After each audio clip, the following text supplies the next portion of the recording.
dari adanya nihada wa kullu nahtaja wa asyhadu an la ilaha illallah wa asyhadu anna muhammadar rasulullah. Puja dan puji syukur kita panjatkan kehadirat Allah Subhanahu wa Ta'ala dengan limpahan rahmat dan nikmatnya dua. Kita semua pada pagi hari ini dapat hadir untuk melaksanakan acara subuh daurah kajian Islam. Mudah-mudahan semua kegiatan kita hari ini diberikan kemudahan, kelancaran, dan nikmat-nikmat yang diberikan oleh Allah. Kita wajib bersyukur.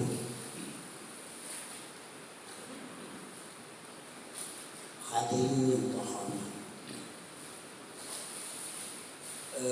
pagi hari ini kita mengira Bapak penceramah yang dari kota hadir, tetapi mungkin berhalangan oleh karena cuaca hujan, ya.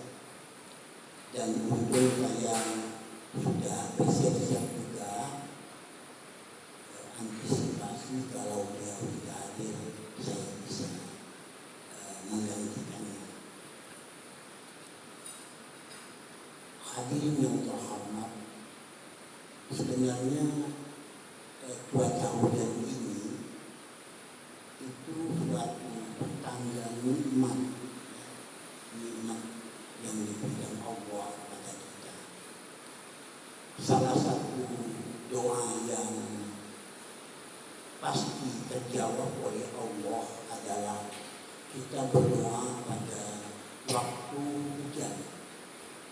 Pada waktu hujan itu doa kita dijamah, ya.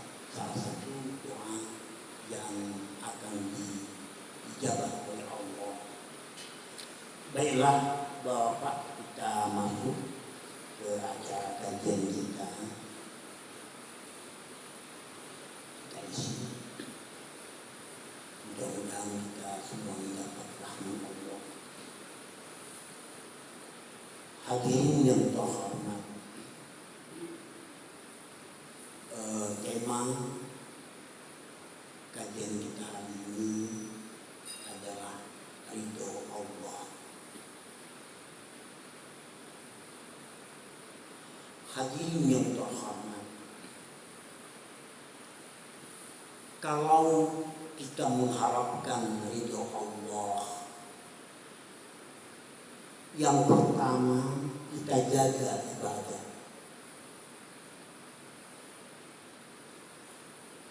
Yang pertama kita jaga ibadah.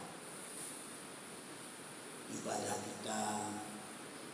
kita lakukan secara konsisten, ya, rutinitas keseharian kita. Yang kedua, akhlak budi pekerti,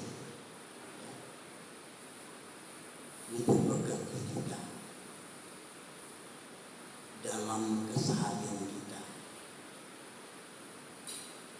terutama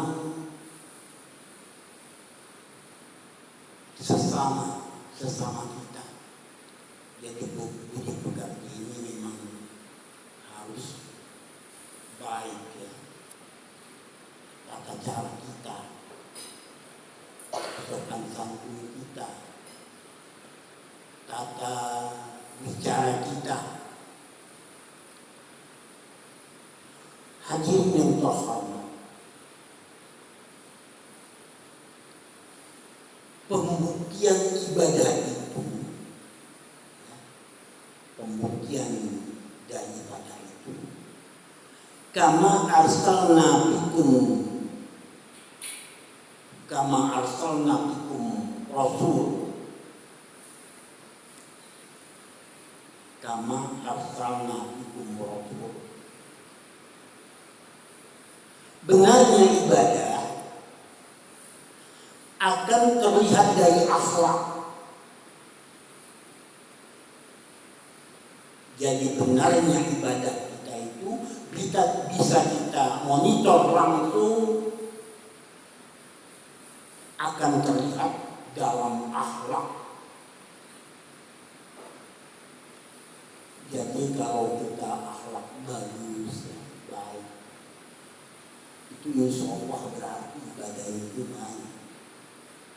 Tapi kalau akhlaknya buruk, ya, tata krama, budi pekerti, sopan santunnya tidak ada, itu diragukan kebenaran ibadahnya.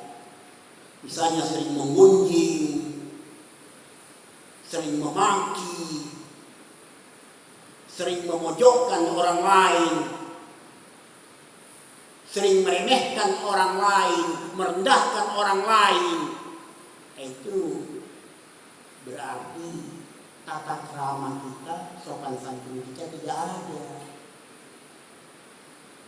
Boleh kita menegur, ya, mengingatkan, tapi caranya itu harus ada sopan santun. Sopan santun.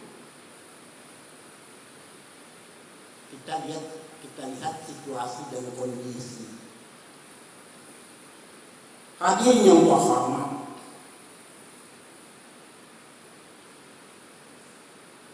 jadi pembuktian ibadah itu kama arsalna bikum rasul. Benarnya ibadah akan terlihat dari akhlak budi pekerti. Sholat itu ada pembuktiannya. Sholat itu ada pembuktiannya. Tanha anil fahsya'i wal munkar.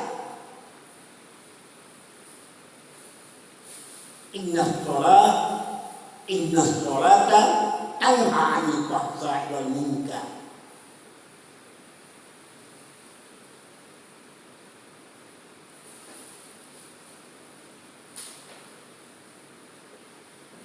Sudah bisa dihindari. Tanha anil fahsya'i wal munkar itu sudah bisa kita hindari. Itu adalah akhlak. Itu namanya akhlak. Akhlak itu adalah perwujudan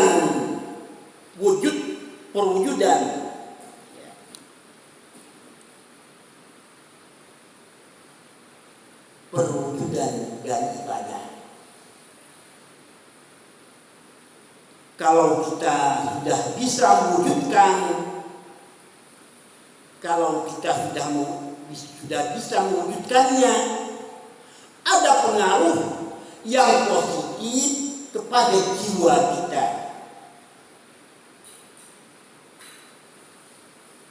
Ada pengaruh positif kepada jiwa kita. Terbawa sampai meninggal dunia. Disempati. Jadi kalau kita baik, insya Allah husnul khotimah.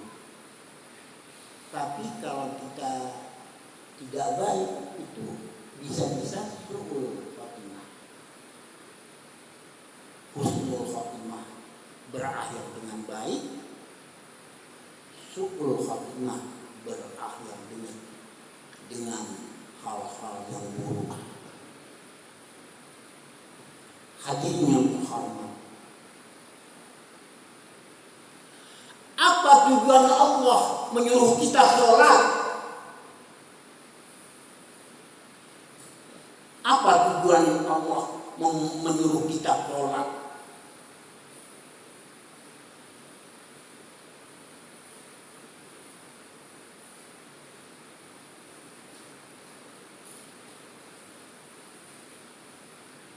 Ternyata memberikan beban ruku dan sujud, bukan sujudnya yang penting, bukan sujudnya yang penting. Karena semua makhluk tidak sujud pun tidak menurunkan status Allah sebagai Tuhan. Allah tetap Tuhan. Tidak ada ruginya. Yang rugi kita. Yang rugi kita.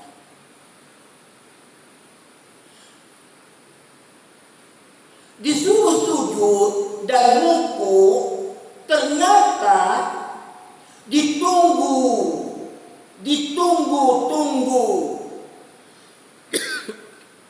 Allah nunggu. Masalah apa? Masalah apa yang ada pada diri kita? Masalah apa yang ada pada diri kita? Mau minta apa? Mau minta apa? Mintalah pada Allah. Allah memberikan kesempatan meminta apa saja yang kita minta. Ud'uuni astajib lakum. Mintalah kepadaku, kata Allah. Saya kabulkan. Pasti saya kabulkan. Asal kita fokus, asal kita serius, asal kita yakin seyakin-yakinnya. Kalau ada keraguan, tidak bisa. Kalau kita tidak ada keraguan, tidak bisa, ya. Jadi kita harus yakin, ya, harus fokus, harus berserah diri, serius, ya. Hadirin yang terhormat.